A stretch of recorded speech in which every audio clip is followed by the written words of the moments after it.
Pontianak kalau tersingkap kain nampak apa? Nafsu kau pakai ni tak puas. Pakai ni pun kau tak puas. Besar macam ni pun kau tak puas. Dah macam ni pun kau tak puas lagi. Aku cadang kau ambil je lah yang besar macam ni.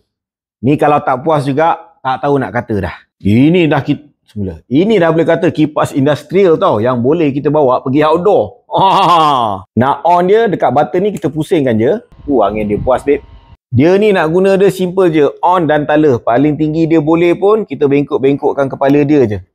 Dah habis. Bila dah tak ada gerakan-gerakan pelik menyebabkan kipas macam ni senang nak tahan lama sebab kurang elemen untuk rosak. 12 inci punya kipas takkan tak puas. Bila kipas besar takkan bateri congek macam ni. Nah setongkol nah bateri ambil. Puas tak puas? Macam aku ambil 2 biji bateri. Supaya senang kau nak puas sangat kan. Macam model ni dengan 2 biji bateri harga dia baru 170.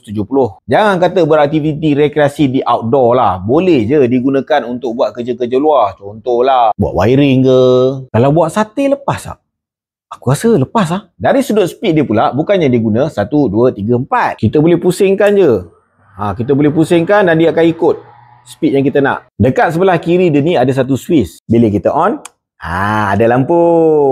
Tak nak letak kat lantai, kita boleh gantung. Ni dia bagi sekali pecangkuk. Dekat sebelah bawah kipas ni ada tempat untuk kita masukkan skrukan pecangkuk ni. Dan sekarang kita boleh gantungkan di pepohon-pepohon yang mungkin ada pontianak. Sebab apa? Pontianak takkan nak hinggap atas pohon ni. Kipas ni kita tala dekat dia, takut kain dia terangkat kan.